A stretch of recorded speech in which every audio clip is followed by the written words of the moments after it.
So let's drill down. You said the culture of Facebook was amazing, and you walked in and it felt so comfortable. Can you paint a picture of the culture of Facebook? I mean, imagine we're all visiting. What would we experience?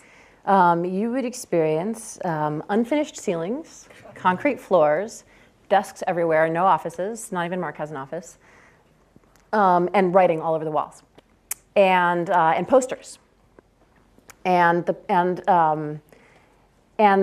you would see company slogans like "This journey is 1% finished," or "Move fast and break things," or "Fail harder." And Facebook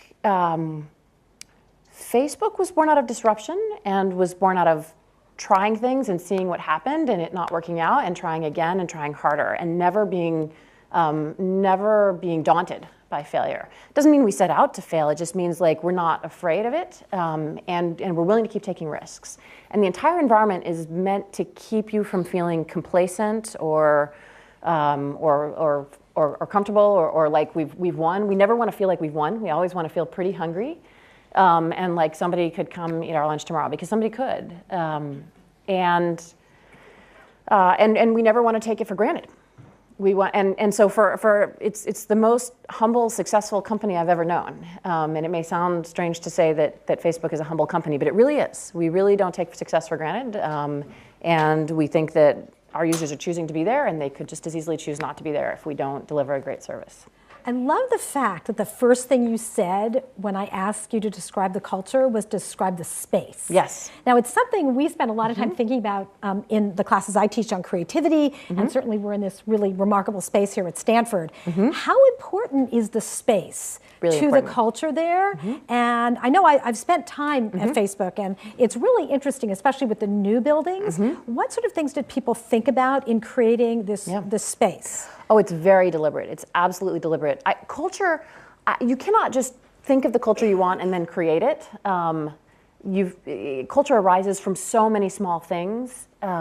Someone, actually a Stanford professor, gosh, I wish I could remember his name, but from the business school once said something that really stuck with me, which is, culture is the behaviors that you reward and punish. At the end of the day, people look around and they mimic the behaviors that they think will be successful, and they try to avoid the behaviors they think will be unsuccessful. And I think that's really true, actually, and deeply true. But you've also got to try to show people what behaviors you want and what behaviors you don't want. And the space is one of those things that just sort of sneaks right past all your sort of human defenses and cynicism and processing, and it just goes straight to the hindbrain and tells you, and you understand it on a gut level. Like when you walk on those concrete floors, you know, oh, we're not finished. We're not luxurious. We're not taking it for granted. Like we're scrappy.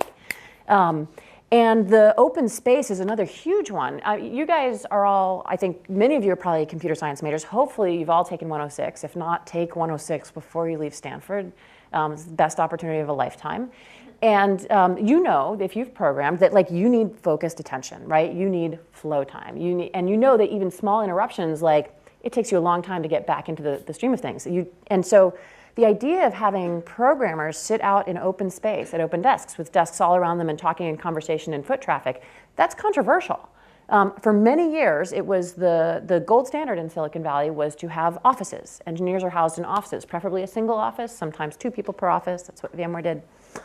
And when we took over the campus from Sun, it was all offices. We told the builders to actually start by knocking down every wall that wasn't structural and make as big an empty space in the buildings as we could, and then we'd sort of fill it in from there. And why? Why was it so important to us that we would actually sacrifice engineer productivity, which is what we're doing, to have everybody out in the open space like that? It's not density. It's not to save money. Well, it's because one of the key values of Facebook is be open. It's what the product is for. The product is for sharing and communication. And that's also really fundamental to our DNA as a culture, too.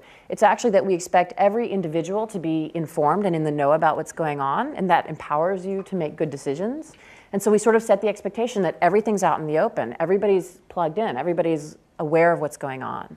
And then we put headphones in the vending machines and try to create lots of private spaces where people can hide and give everybody a laptop and have a pretty loose work from home policy. So we do everything we can to mitigate the productivity impact of that openness, but ultimately every time we have to choose, we choose openness.